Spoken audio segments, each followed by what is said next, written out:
Hey everyone, Sarian here. Hope you're doing well. So, the Exocolonist team reached out to me to showcase their new game. I'm back with another video of some more gameplay.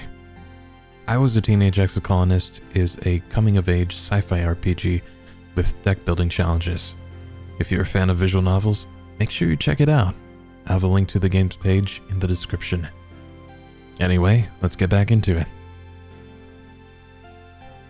Okay, so we haven't actually gotten outside of the walls yet, so let's see if we can. Well, so you are, Uncle Tony replies, his voice heavy as he looks at you with pride. You're growing up, aren't you?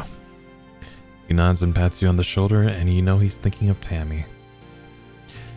Listen, he tells you, I can see that you're a tough cookie, and I'd love to have you on my surveyor team in the future. But you'll have to wait a few more years first. Come see me when you're older, okay, kiddo? Dedicated, you drag your feet as you walk back through the gates to safety. Psst. What's that? You look around questioningly. Psst. It's Dis. He's hiding behind some bushes? That's so typical. He puts a finger to his lips and motions for you to follow him. Sure, you figure, why not? He leads you silently along the walls towards the garrison, then crouches down in the bushes between the sports ball field and the security pavilion to fiddle with something. Suddenly, he's gone. What? You check to make sure nobody else noticed, then scuttle over to where you last saw him. Behind some popflower bushes, there's a drainage pipe in the wall big enough to crawl through. A heavy grate keeps animals out, but it's loose. You could slide it aside to get through. You could sneak out. What? No way. If the adults won't let you visit the Valley of Vertigo, or the subaqueous swamps, or the other cool places surveyors get to go, well, you could sneak through here to explore just outside the colony walls. If this does it, how dangerous can it be? This could be a good idea, or a really, really bad idea. But screw it. I do want to figure out or find out what's behind the walls, what we can find out there. No way. Okay, you've seen this use the strained hype behind the garrison to sneak through the walls. Do you want to go outside? Yes.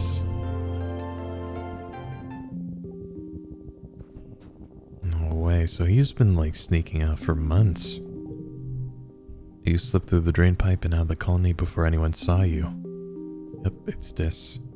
He turns and disappears into the jungle. Now you're sure of it. That was definitely Dis. He's not allowed outside the colony either. I am gonna follow him.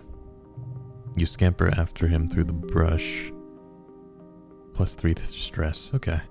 Heedless of branches and brambles scraping at your arms and legs. Without an improper envirosuit, you get all scratched up. This kid is fast. You quickly lose sight of Dis and can't find his trail again, but you do learn something by trying. Dang. What are you? Your way is blocked by a strange small creature with 1 foot and 4 large eyes, 2 of which blink sideways on the top of its head like frog eyes. Oh, this must be a hopeye. You've heard people talk about them, but you've never seen one up close. It's running around and round in circles, but stops if you take a step forward, and it hisses at you. You didn't know hopeyes could hiss. There's an animals challenge. It could definitely be dangerous. What's it steal? Okay. Our goal is 29. And we actually have an opponent this time, it seems, right? Do we? No, this is just a regular challenge. Okay. All red cards under 2 become 2.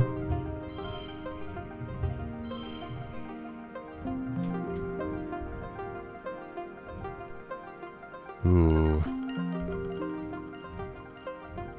Okay. So we gotta make the best deck so far. I mean, this is kind of the best we can do. +1 for each unplayed card.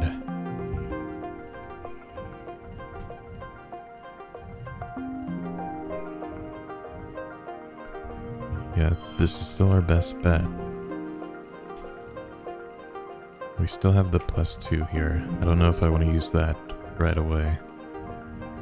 What is this? The Vertumna group. Oh, okay. Must have unlocked it then. Alright, so we gotta get at least 19 in the next 2 rounds. +1 to the yellow card to the right. That's simple enough, right? And then +1 for each unplayed card.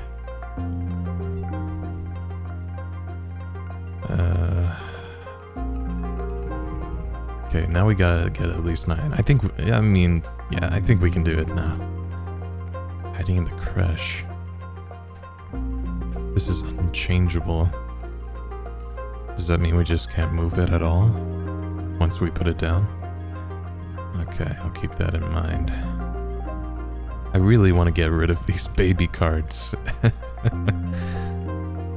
I guess we'll have to keep doing some more card battles to do so. Let's see. I mean, we can play. Just let me put that back. Let's do 1, 2.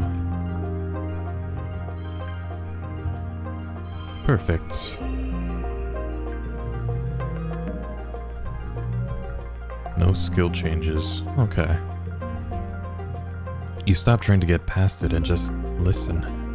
Oh, you can hear little squeaking noises from nearby.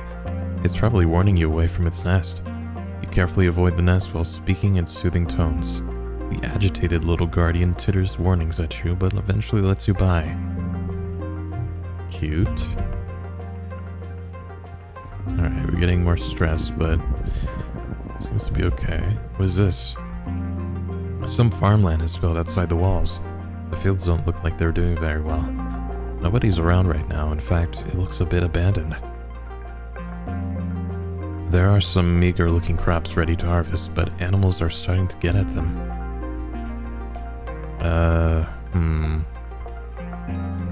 We gotta salvage it before we even try to plant anything.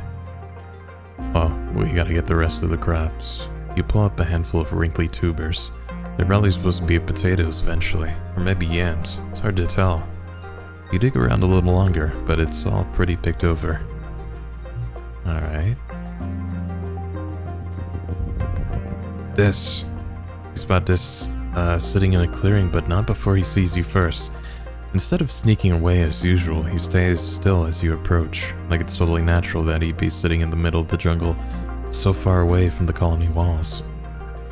Now that you think about it, you're a little glad to see him.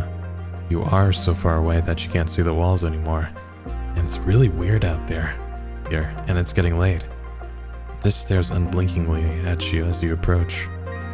"Hi, Sarian," is all he says. "Why are you out here?" "I just really like it out here," he explains haltingly. It's quiet. No one tries to talk to me." He gives you a sideways look. "Well, not as many people," he adds. "How about I show you something cool and sneaking out will be our secret, okay?" He jumps up and walks a little ways into the trees. You follow. Just a few minutes away, the ground drops off and a large stone outcropping juts over a cliff face. This walks right to the edge without slowing. It's a long way down. "Come on," he says. Try to be brave. Oh, okay, let's do another challenge. Can we do it? Our goal is 29 again. So, let's do...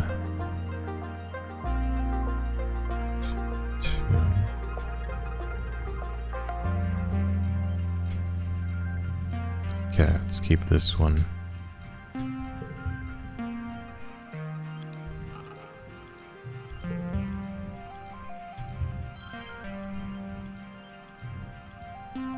Yeah, it doesn't matter.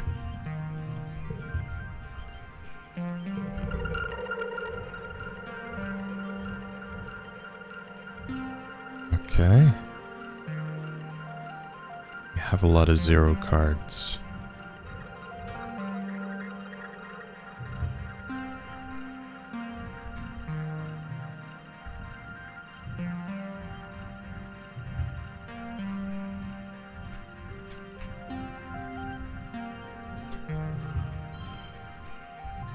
Nice. Okay.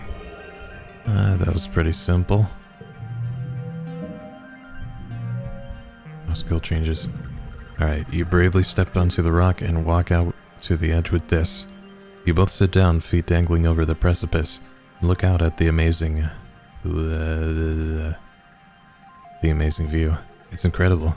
You snap a picture with your hollow palm, but you won't share it on the net. This is your secret. Yours and this's. Let's keep exploring. Whoa, this can't be great, can it? There in the clearing, the most majestic creature you've ever seen. It's like a unicorn from your dad's storybooks, but with leathery reptile skin that shines when the light hits it. It moves so softly, like it doesn't even disturb the ground. It could be dangerous, but you want to see what it does. Eat some snacks while you watch. Okay. We gotta try it out. Geez. This could be pretty bad.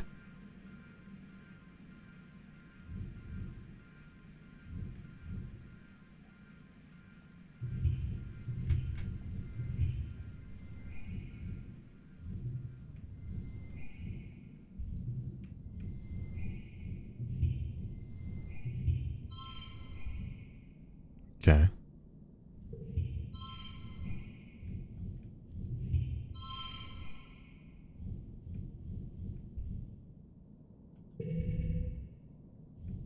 Cool.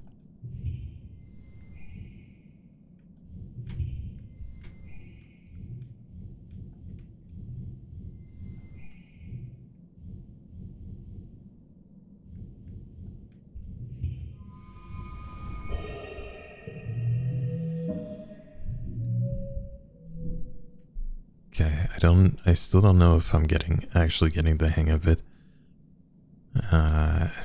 I'm very new to deck building games. As you settle in to watch it from behind a strand of mush trees, the Unisaur looks up towards you, startled by your movement. You try to hold perfectly still and quiet your breathing. After a tense moment, it goes back to its business. First, it sniffs out a good tree and rubs the scent glands in its neck against it thoroughly. Then it pees, like a crystal waterfall on a rock. Everything it does seems magical. You quietly take a picture with your hollow palm, but you know you can't share it or you'll get caught for sneaking out. Next, it sharpens its horn against a rock, which is scored with marks from having done this before. This must be its favorite sharpening rock. You notice the bulge in its stomach. Must have had a huge meal recently. I feel like this thing could definitely just kill us. Just impale us. Eventually it curls up for a nap. You quietly sneak away. That was so wonderful. Vertumna is a magical place.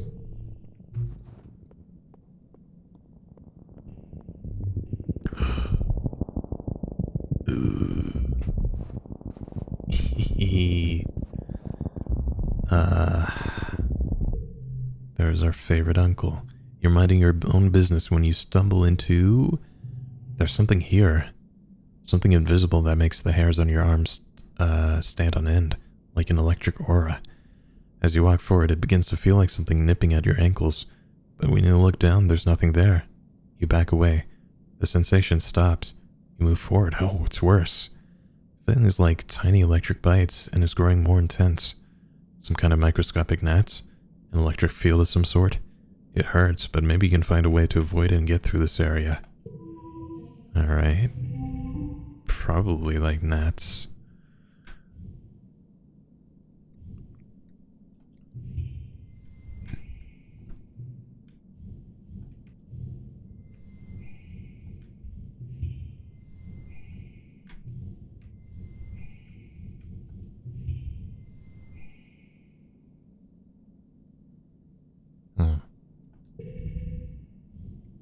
Oh, we got a 5 card. It's all too beautiful. This is from the glow season. Alright.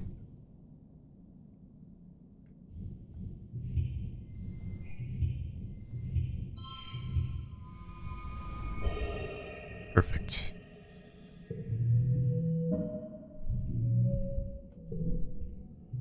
By trial and error and a little intuition, you find a route through whatever it is.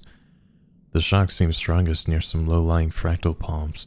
You can hear a humming from the palms and decide it must be some kind of natural electric field, maybe to ward off animals like you. Oh, that is interesting.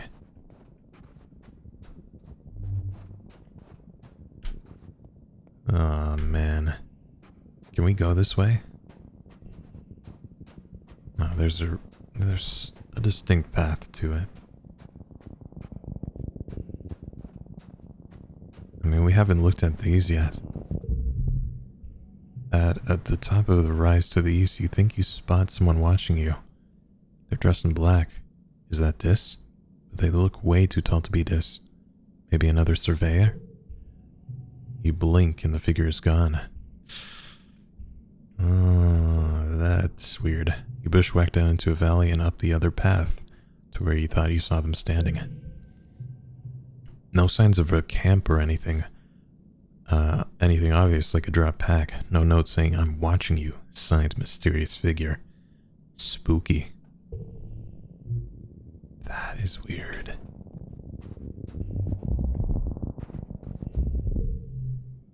The unseen path dips under your feet, engulfing you into up to the hip in a large drift of fresh spark snow. You lose a boot while floundering in the snowbank and have to spend some time digging it out. Alright, I gotta use my perception to dig out my boots. Okay.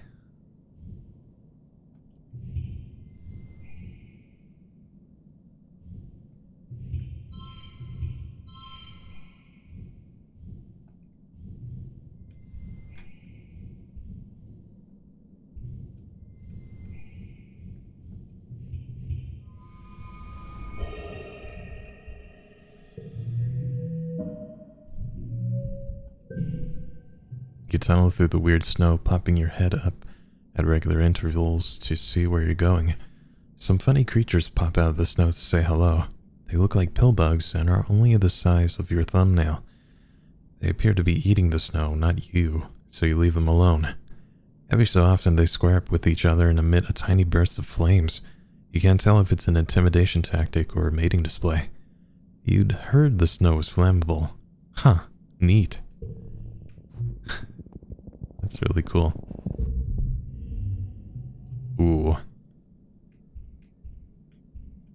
A large woolly creature, blue creature is floating here. A meter off the ground, it seems to be upside down. Wait, is this a float cow? It's causing some distress. Its segmented legs kick uselessly into the air as it tries to right itself. This must be a float cow. The colony is working on domesticating these, though you haven't seen one up close before. Her slitted eyes look at you imploringly. She makes a helpless lowing noise and tries again to flip over, but she can't. Oof. It's like filled with helium, right? I don't know if it's definitely not a good idea to pop it. What on earth? We're gonna leave it alone. Yeah, not a good idea. I don't think we have any animal handling skills yet.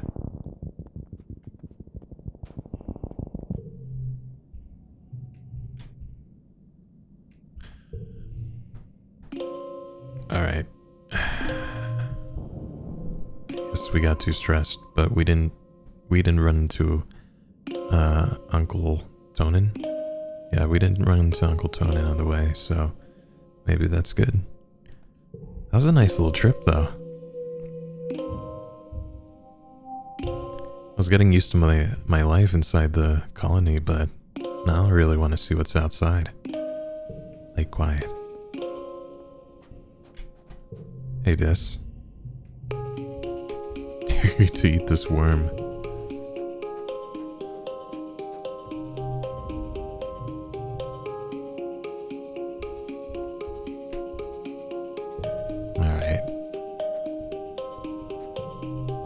Hey, Cal.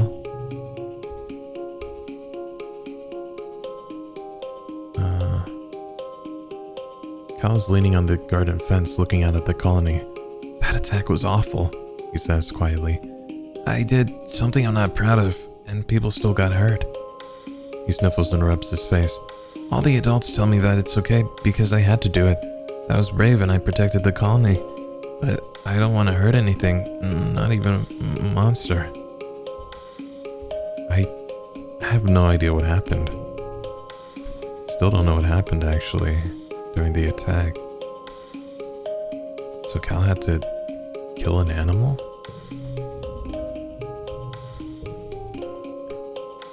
Alright, you got anything to say? You tell Tangent you know where this has been going.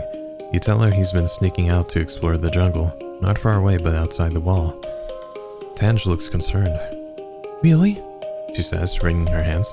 Is it safe? I'll keep him safe. She eyes you skeptically. Full offense, Arian, but you're just a kid, she replies. However, I suppose it's good to know he isn't alone out there. Oh, jeez. Well, it's not like you're doing anything. Whatever. I'm a resourceful kid.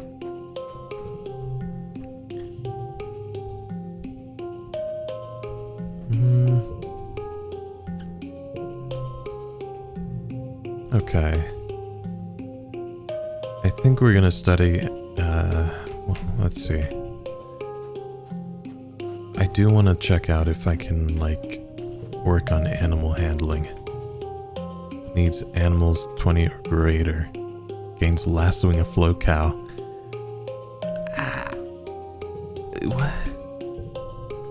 Where are we gonna get animal skills?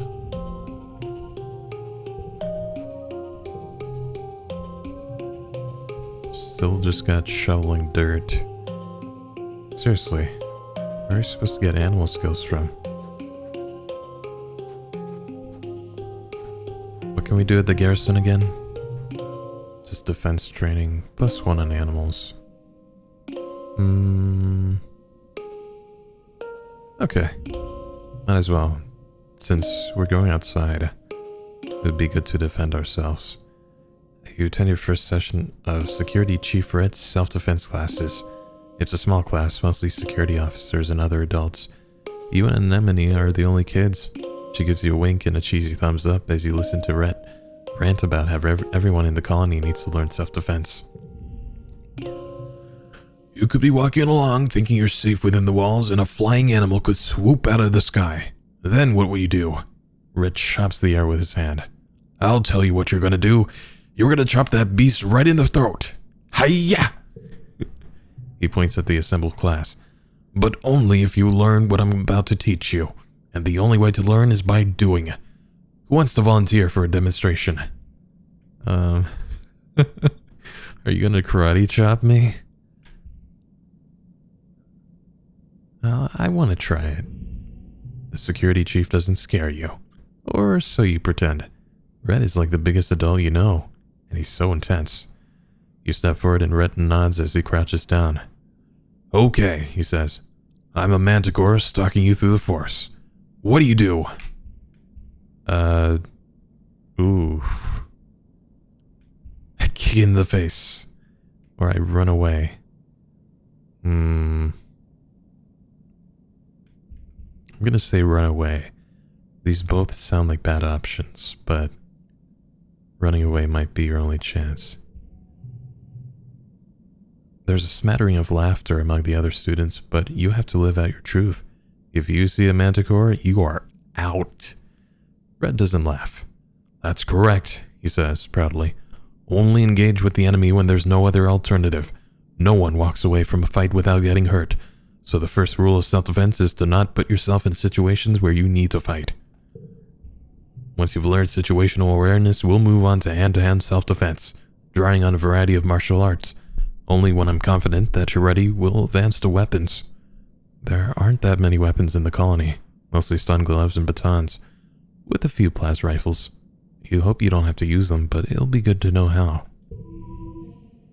Nice. I am smart. As you get older, challenges can have conditions.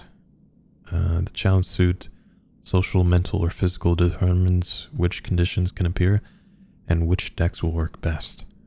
Try to collect social if you want to win battles for social. Okay. Okay, that makes sense. I guess this would be more of a physical kind of challenge. All cards under 2 become 2.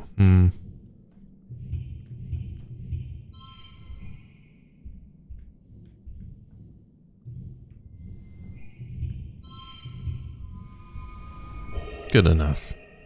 Oh yeah, these are only 1 round. I forgot. Nice, nice.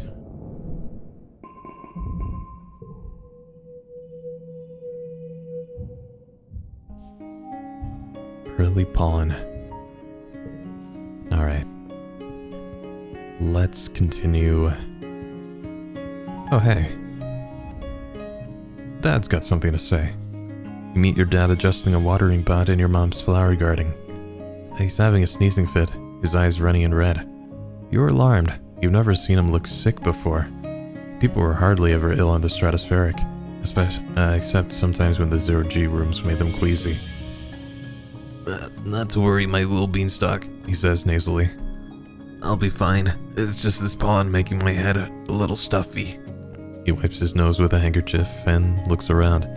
Everywhere you turn, the air is soupy and tinged with pink from all the floating pollen. On Earth, your dad says, or your dad tells you, we used to call this hay fever. Even though it had nothing to do with hay, even though it had nothing to do with hay, your mom cuts in, carrying a large bouquet of flowers. Do you mind? The native flowers seem to be in full bloom at this time of year. She buries her nose deep in them, and they smell fantastic. Your dad smells kindly and agrees that they sure are beautiful. Then he blows his nose loudly. Tell them you're scared of the pollen? What?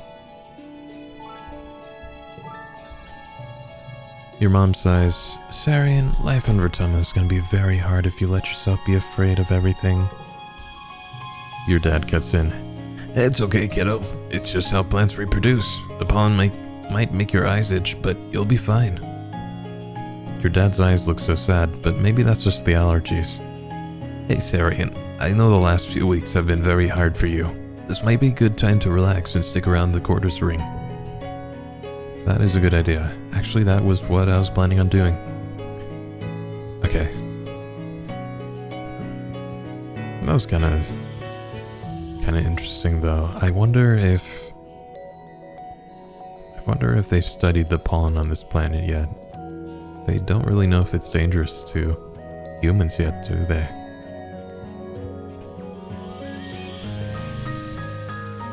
Alright, let's just relax. We're just binge watching on our shows. Yes, I want to forget some cards. I want to forget the giggling. No more laughter. I want to forget. I've never laughed in my life. Mid-pollen. Alright. Wow, it is getting fuzzy. What in the world? Was it like this last year? I don't remember. Anyway, we gotta find something to do.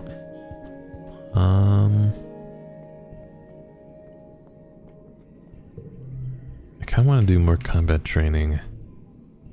But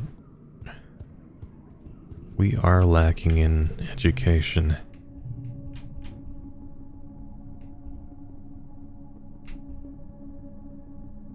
Let's see, I'm gonna study life sciences because we have an engineering skill that we have not moved yet.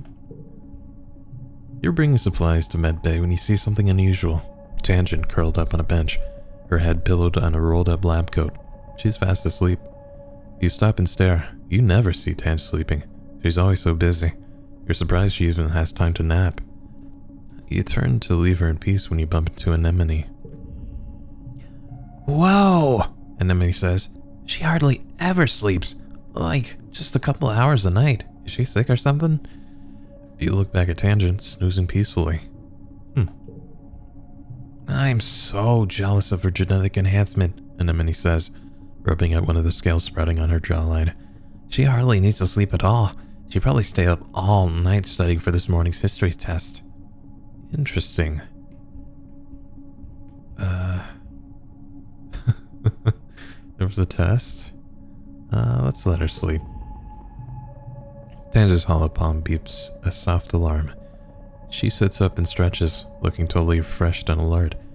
She sees you watching her and looks annoyed. Just a power nap, she says. No reason to gawk. Let's get to work then.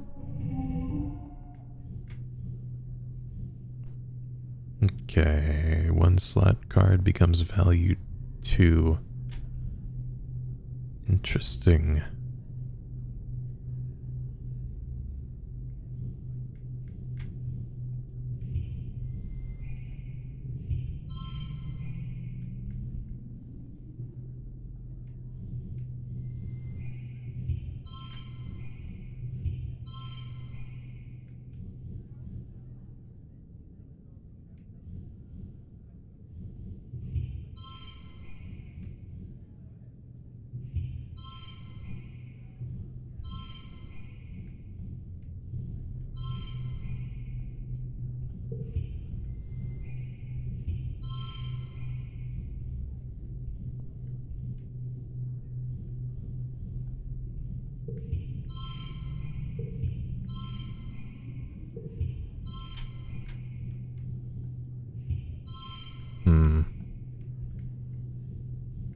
Trying to rearrange it so I can get it straight.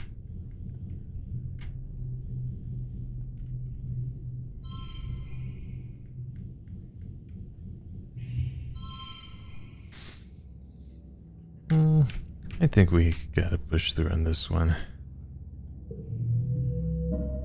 We tried our best.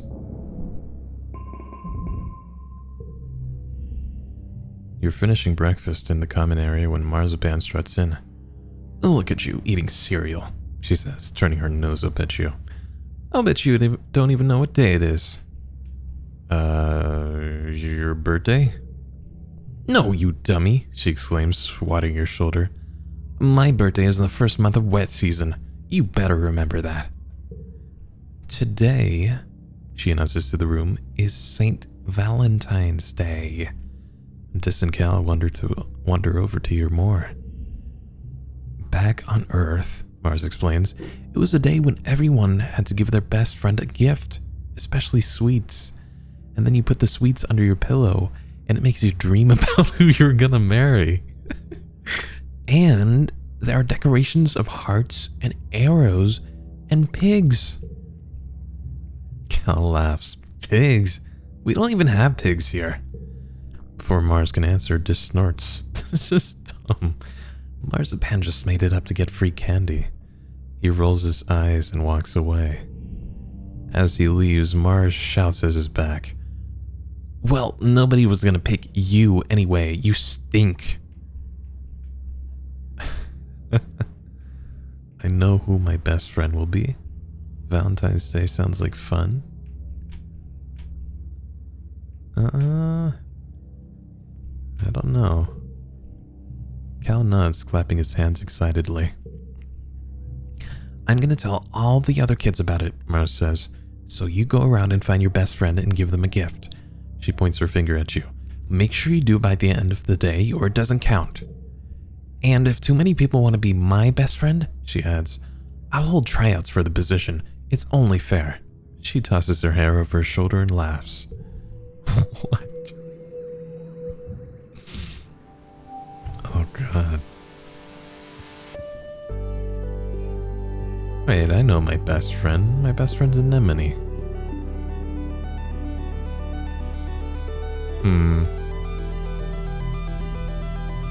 Anemone's kicking a sports ball from foot to foot without letting it touch the ground.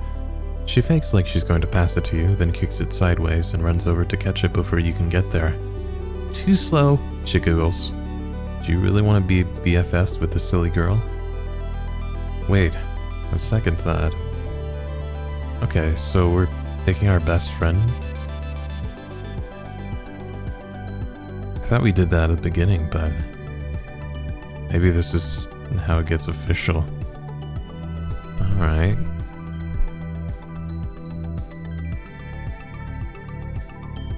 I do like Anemone. But Cal is also pretty cool. This is a little weird, but he's the one that's been taking us outside.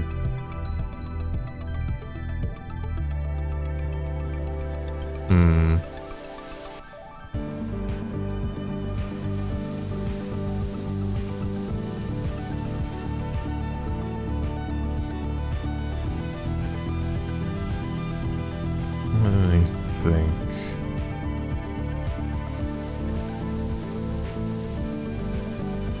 I gotta make a decision right here.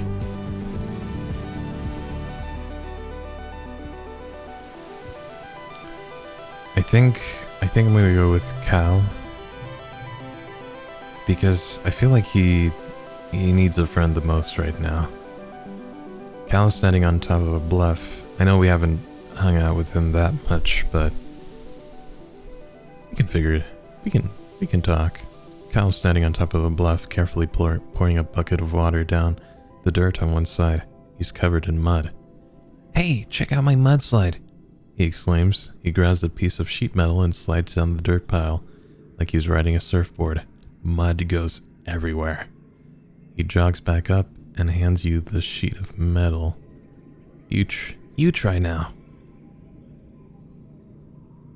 Never mind, we're not going to be best friends. No, I'm kidding. Okay.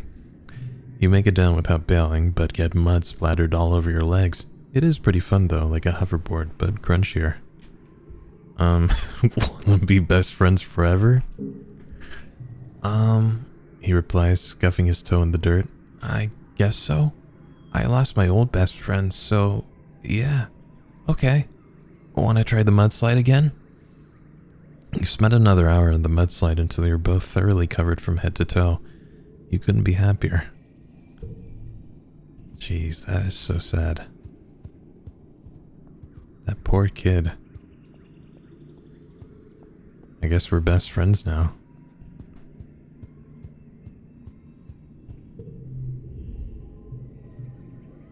Mars is in a huff. Because you didn't pick her for Valentine's Day? Seems like nobody picked her. She crosses her arms and scowls at you. You just felt sorry for Cal, didn't you? Look, we all miss Tammy, okay? Jeez. Whatever, Mars mutters, tossing her hair. I'm just too mature for kids my age. The older kids get me, even if you don't. My God.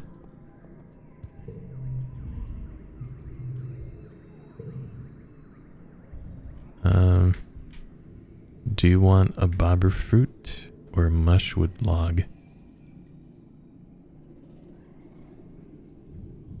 I'll give you the bobber fruit. Food! Cal grabs the fruit out of your hands, then remembers his manners. He gives you a big hug. Thanks, Ari. I'm starving. How did you know? Oh, he likes blue bobber fruits. Literally, what?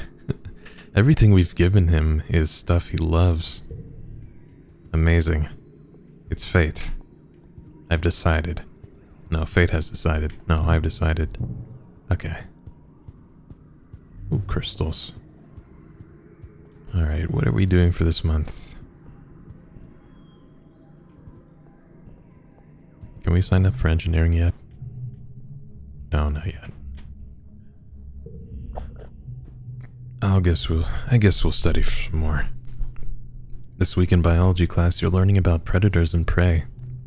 Professor Hal brings up a picture of a hopeye in the holoprojector and asks, who can tell me what special thing hopeyes do when they see a predator? Sanja's hand shoots up.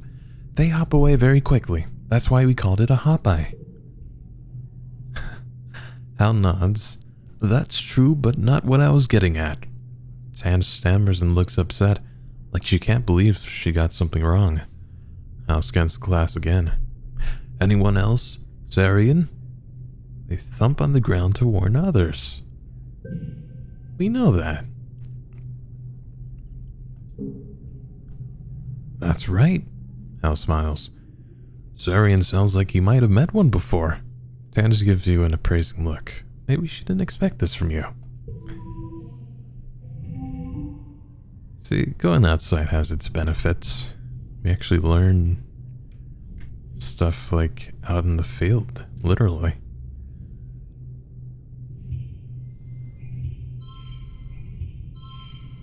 Card becomes mental. He goes crazy. No. Well, let's see if switching this is a good idea. No, because it's not. Okay. It's already blue. What was I thinking?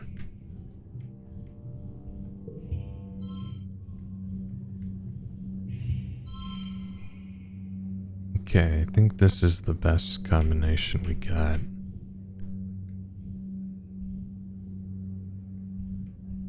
We'll still have to push through, but eventually we'll get better cards.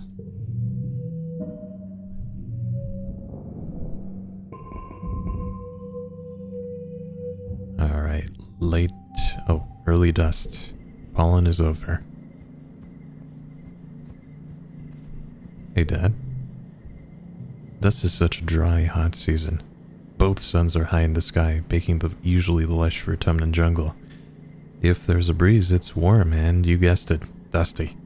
Your parents are up every day before dawn, which comes far too early for your liking. They're usually gone by the time you wake up and home after your sleep, so you have to visit them at work if you want to see them.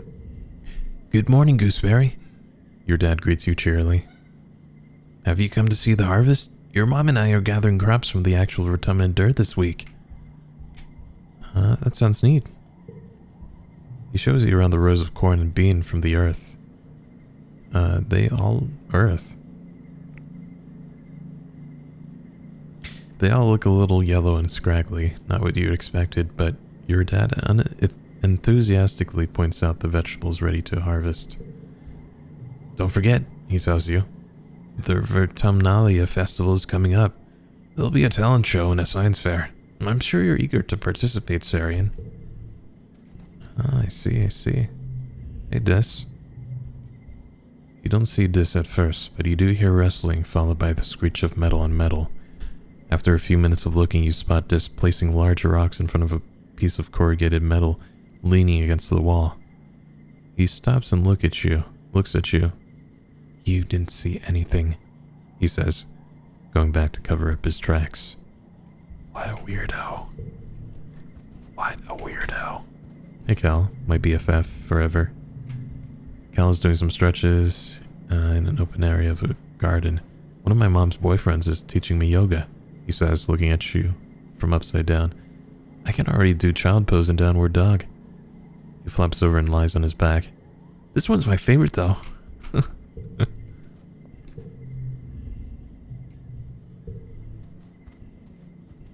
Wow, the poly representation in this game. Can we go outside this month?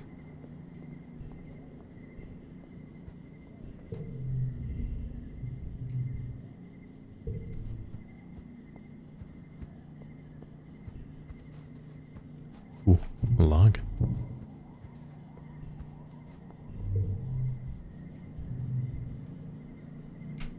We could shovel dirt. What is our reasoning at?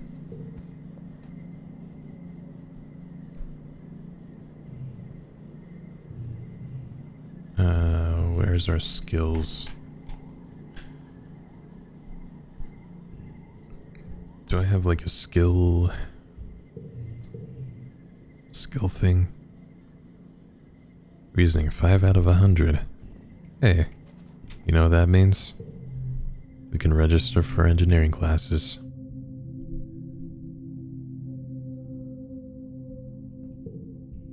Using Congruence's HoloNet scheduling system is almost a test on its own. You feel like a hacker navigating the confusing interface, but manage to add your name to the list of drop-in students. Nice. Look at us, all smart. But I don't really want to go to engineering today. I kind of want to go outside.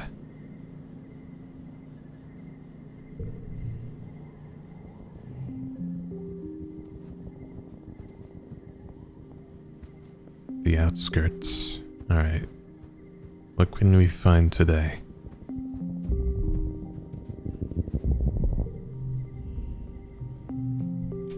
Still don't have the skills to know how to deal with this one.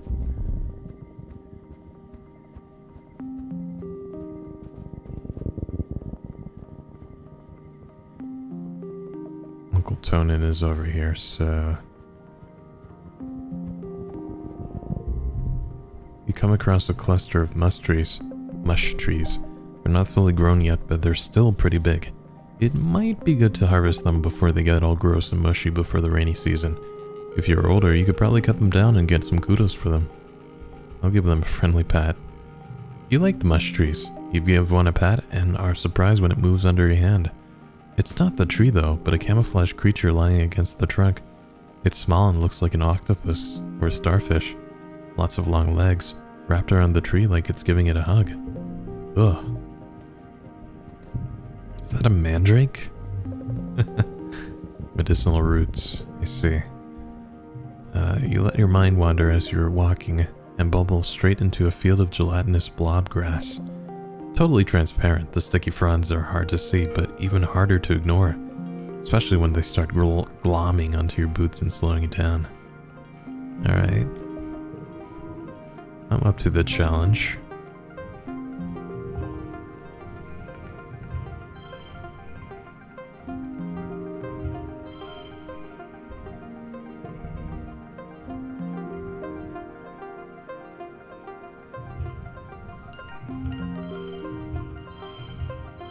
Thanks, so close.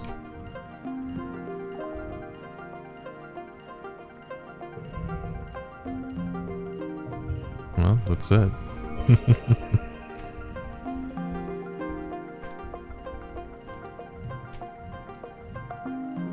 don't even have to put a card down. That's it.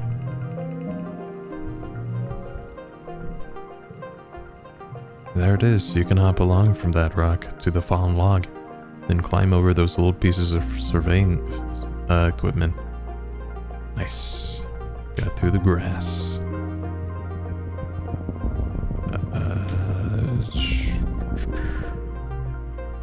A nearby pond has dammed up and washed out the path here.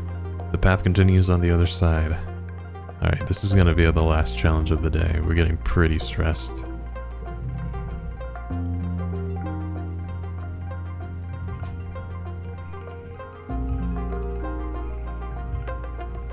I want to keep that for now.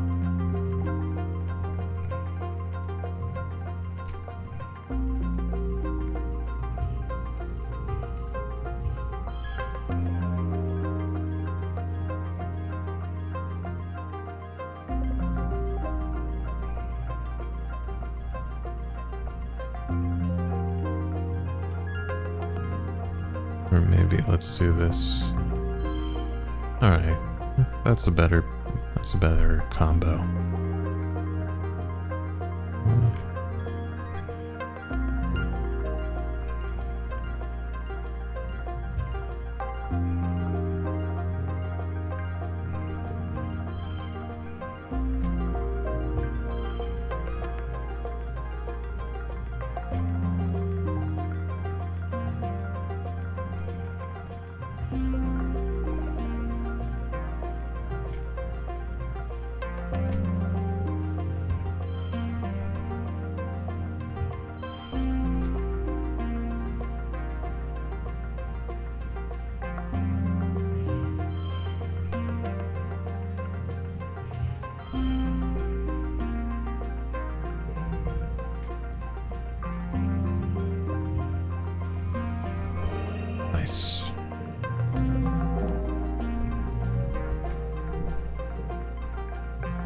You bravely fall in and get wet. You flounder toward the other side, soaked but victorious. Okay, let's head home. I think we've seen enough for today.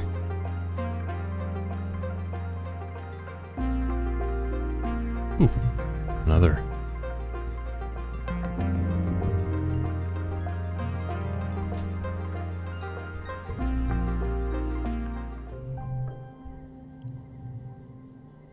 You crawl through the big drainage pipe behind the sports hall pitch, carefully sliding the metal grate back into place behind you, then...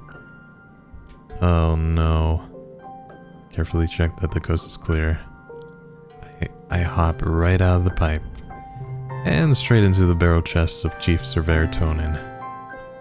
Well, well, well, he says and tries to put on his sternest look. It fails.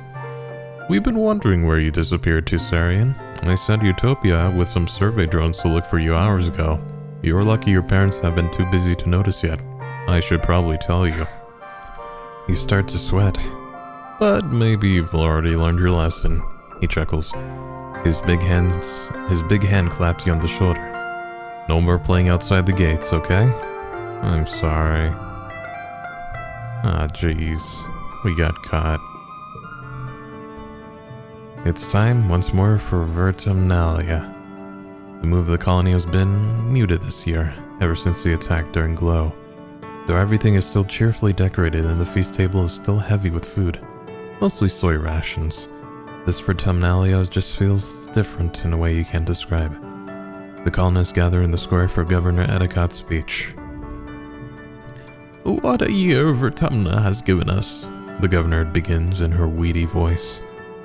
I stand before you so proud of everything the colony has accomplished in such a short time. I've always hoped that we could bring with us the best facets of humanity. Cooperation, resilience, and creativity, and the events of this year have given me no reason to doubt my convictions. These creatures were unexpected, but I urge everyone to consider what it means for life here. If Vertumna can sustain megafauna, that means our conditions are good for us as well. Our friends in geoponics are already working on the logistics of domesticating the wildlife. Your dad, as a second cultivator, stands and gives a sheepish wave to the crowd. There's a smattering of applause. Mars elbows you. Hey, she whispers. Did you hear? My dad says Edicott's gonna announce the depot's open to the public. You shoot her a questioning look and she rolls her eyes. You know, shopping? Somewhere to spend all the kudos we've been saving up? There's gonna be candy and toys and makeup and nice smelling soap, not the boring kind in the communal showers. You know the concept of shopping. They do it in the holovids from Earth, especially the ones Mars likes. But you've never actually done it. The colony provides everything you need, but it would be nice to buy yourself a treat. My dad's give me allowance, Mars says, shooting you a look of pity. It's too bad your parents make you work for yours. You and Mars tune back into the species just as Edicott, as predicted, announces the opening of the general store as the depot. Mars gives you a knowing look as she claps. Oh, nice. Edicott gestures for the council members to stand. Finally, the council remains unchanged from last year. We are, as always, proud to serve you and the colony as your government. The music starts up as Governor Edicott finishes. Thank you for all your hard work and perseverance this year, she says over the ruckus. Together, we build the future. The crowd disperses and sets up for the annual Vertumnalia Games. Just like last year, there's a talent show, a science fair, and bot wrestling. Now with an obstacle course. I do want to try bot wrestling again. Alright, we're gonna win this time. I know it. Anemone and Cal join you for bot wrestling biathlon. So called because Com has added a hologram obstacle course this year. Alright, same thing as always, I guess. This time, all competitors will first have to sprint across the festival grounds, dodging and leaping over obstacles. What in the world? Each obstacle trigger will subtract from your time. Oh, this is quite the challenge. 57? No way.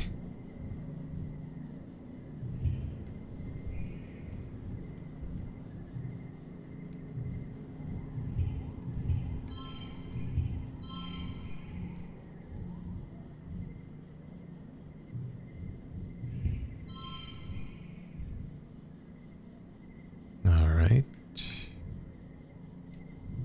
Let's keep that for now. Ooh. We don't have any more red cards this round.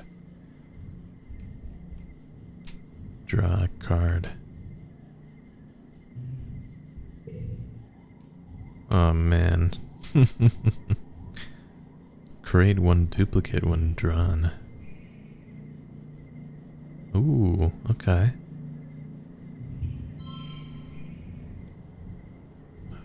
This is not good. I don't think we're gonna make it this time. We absolutely do not have enough stress to push through. Oh, jeez. Oh well, I mean, the alternative was just giving up and eating. I think it's time to throw in the towel. I don't want to waste any more of these cards. Dag. Oof, you really weren't prepared for those obstacles. In the end, even Cal has a better time than you. Not that he cares, of course. He just wanted to have fun. Anemone wins. Alright.